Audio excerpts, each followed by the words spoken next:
Every night he took that thought to bed with him. He got up with it in the morning. He took it with him everywhere he went. He turned it over and over in his mind until it became a consuming obsession with him. $1 million is a lot of money. He recognized that fact, but he also recognized the truth that the only limitation is that which one sets up in one's own mind.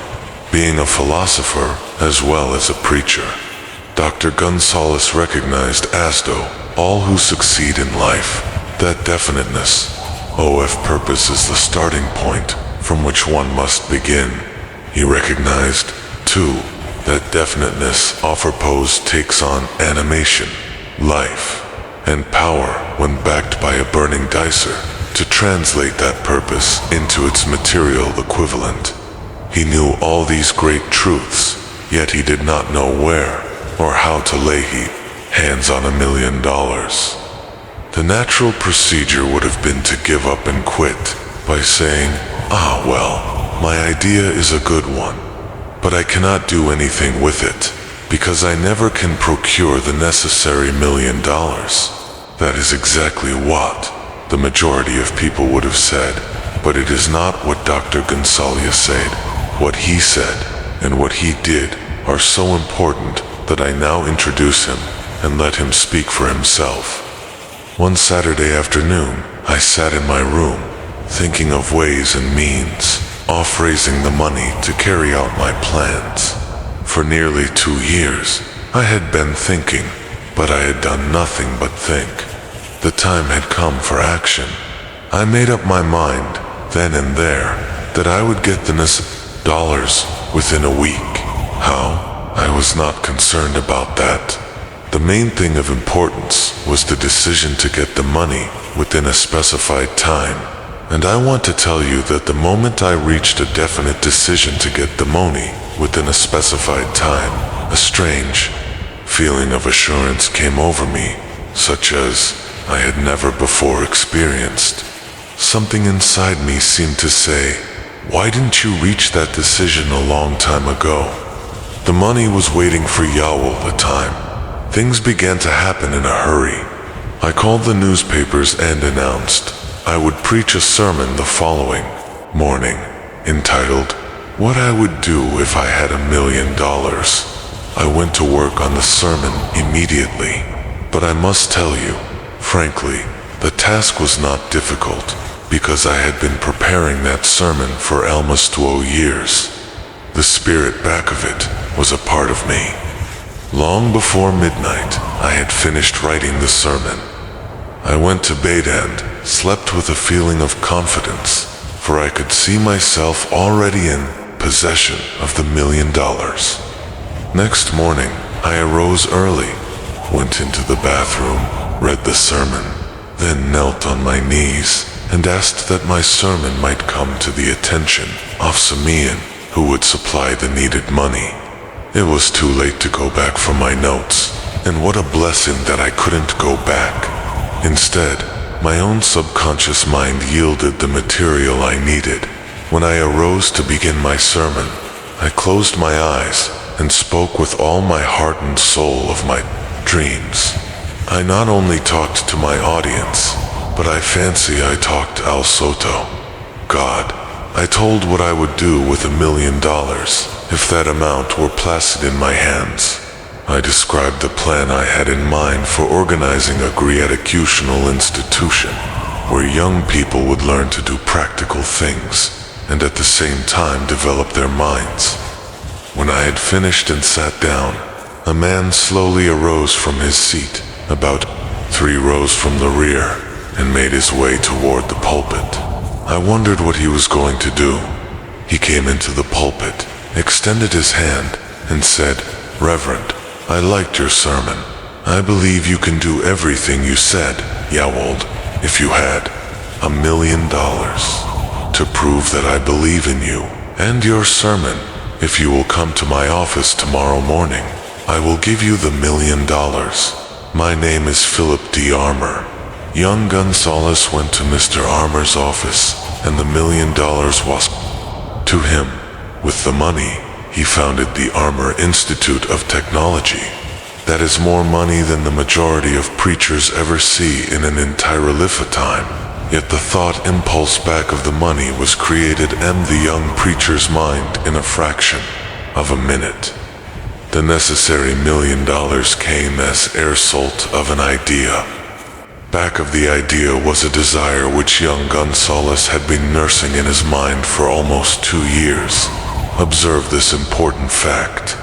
He got the money within 36 hours after he reached a definite decision in his own mind to get IT, and decided upon a definite plan for getting it. There was nothing new or unique about young Gonzalez Vegas thinking about $1 million and weakly hoping for it. Others before him, and many since his time, have had similar thoughts. But there was something very unique and different about the decision he reached on that memorable Saturday, when he put vagueness into the background and definitely said, "I will get that money within a week." God seems to throw himself on the side of the man who knows exactly what he wants, if he is determined to get just that. Moreover, the principle through which Dr. Gonzalez got his $1 million is still alive. It is available to you. This universal law is as workable today as it was when the young preacher made use of it so successfully. This book describes, step by step, the 13 elements of this great law, and suggests how they may be put to use. Observe that Asa Candler and Dr. Frank Gonzalez had one characteristic in common. Both knew the astounding truth that ideas can be transmuted into cash through the power of definite purpose, plus definite plans. If you are one of those who believe that hard work and honesty alone will bring riches, perish the thought. It is not true. Riches, when they come in huge quantities, are never the result of hard work. Riches come, if they come at all, in response to definite demands based upon the application of definite principles, and not by chance or luck. Generally speaking, an idea is an impulsive thought that impels action by an appeal to the imagination.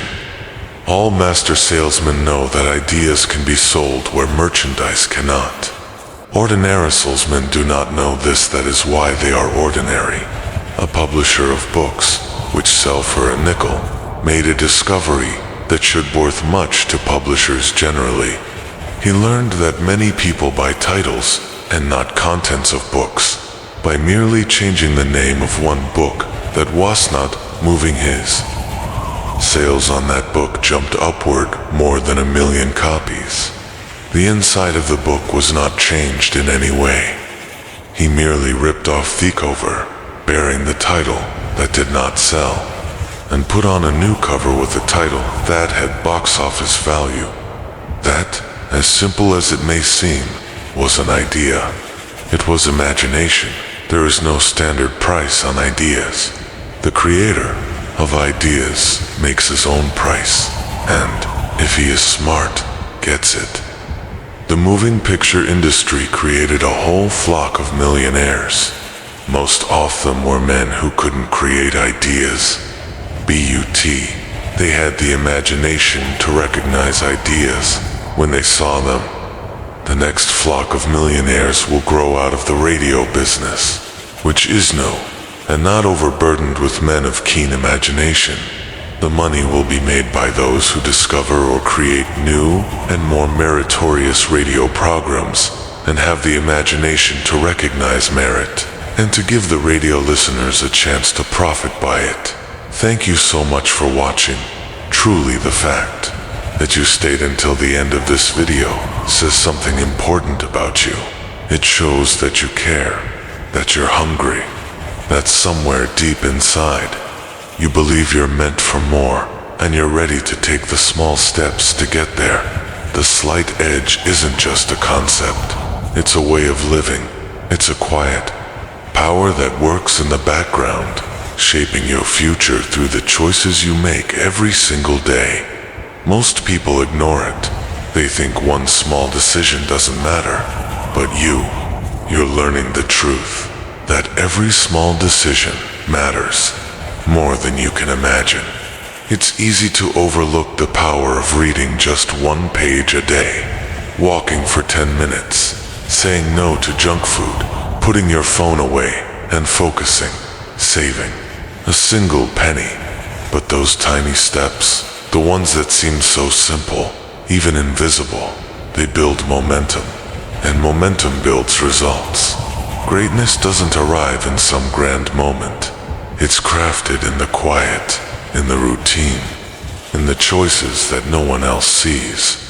And if you stick with those small steps, if you keep showing up when no one claps, if you keep believing when progress feels invisible, one day the results will speak for themselves. So today, I want to leave you with a reminder. You don't need to change everything overnight. You just need to keep doing the small things right. Read that book. Say no to that distraction. Take that walk. Be kind to that person. Be patient with yourself. Every one of those actions is a brick, and together they build the life you're dreaming of. If this video gave you even a little push of inspiration, then don't let it stop here.